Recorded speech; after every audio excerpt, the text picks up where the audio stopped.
প্রাণীদেহে শুষ্ক ওজনের কত ভাগ প্রোটিন? 50 ভাগ। খাদ্যের উপাদান কতটি? 6টি।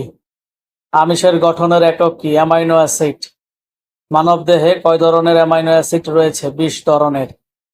মানুষের প্রধান খাদ্য কোনটি? শর্করা। ডেকি ছাটা চাল ও আটায় কোন ভিটামিন থাকে? থায়ামিন। ব্রাউন বলা হয় লবণের দ্রবণকে। কোষ গঠনে সাহায্য ও নিয়ন্ত্রণ করে ভিটামিন ই ও লাইসিন। ফ্রুট সুগারকে বলা হয় ফ্রুক্টোজ। আমিষের শতকরা নাইট্রোজেনের পরিমাণ কত? 16%। আমিষের মৌলিক উপাদান কয়টি? 4টি। মাছ থেকে কত ভাগ প্রোটিন আসে? 80 ভাগ। আমিষের অভাবে কোন রোগ হয়? ম্যারাসমাস রোগ। প্রাপ্তবয়স্ক লোকের লৌহের প্রয়োজন কত গ্রাম? 9 গ্রাম।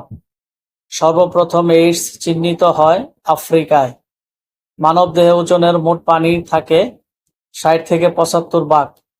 মানবদেহের বৃদ্ধির সময়সীমা কত? 20 থেকে 24 বছর। ফল পাকানোর জন্য দায়ী ক্যালসিয়াম কার্বোহাইড্রেট। ভাইরাসকে বলা হয় অকোষ জীব। ছত্রাককে বলা হয় মৃতজীবী জীব। প্রথম ব্যাকটেরিয়া দেখতে পান কে? বিজ্ঞানী অ্যান্টনি ফন লিওনহুক। ভূপৃষ্ঠের মোট পানির শতকরা মিঠা পানি কত ভাগ? 1 ভাগ।